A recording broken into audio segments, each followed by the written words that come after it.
يعني الناس مقتنعة ان عبد الفتاح السيسي فاشل. طيب ليه ما بيصروش عليه؟ ده السؤال ده اللي انا بقالي حقيقة فترة بحاول افهمه.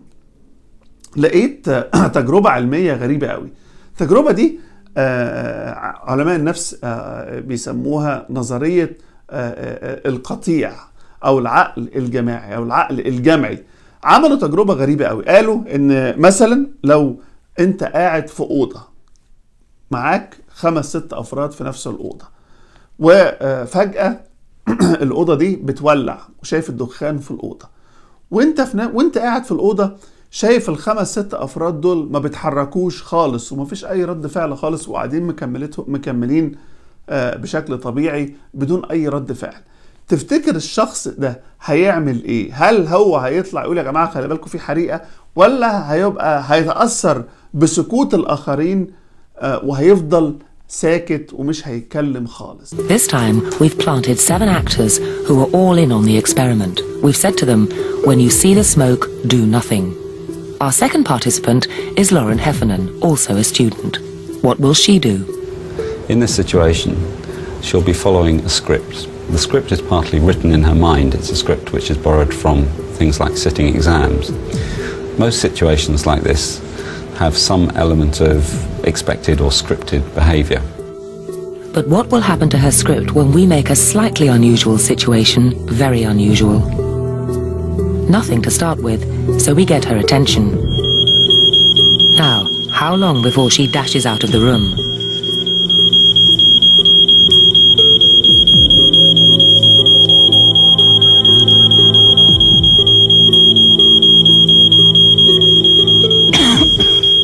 She's checking increasingly to see what the other people are thinking, but who can she appeal to? The answer is nobody.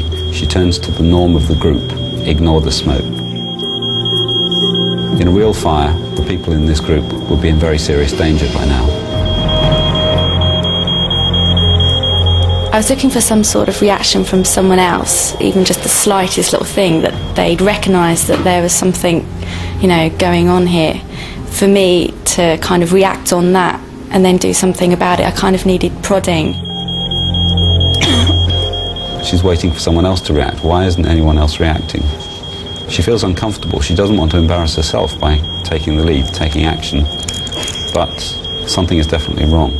Lauren stayed in the room for 20 minutes after spotting the smoke, concerned but immobile. The fire brigade say that if this fire had been real, even if flames hadn't burnt through the door, she would have died of asphyxiation in this time. In the end, we had to ask her to leave. What about him? Thanks. I was surprised that I didn't do anything at all. I was just literally waiting. I just thought that someone else is surely going to say something soon. And because no one else did, I just didn't react at all. We tried the experiment 10 times, and the same thing happened over and over again. If the person was on their own, they left quickly. If they were in a group of 3 or more, they stayed, rooted to the spot. The average length of time they stayed, 13 minutes. In real fires, people die because of behaviour like this. In 1979, a blaze at Woolworths in Manchester killed 10 people.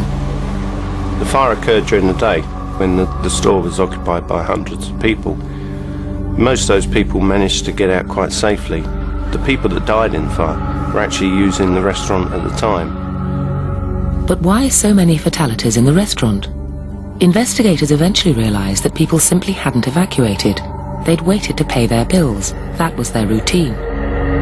We go into a restaurant.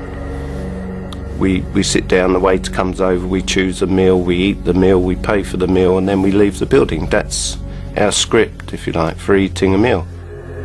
Worse still, everyone was following the same script, and no one wanted to be the only one to stray.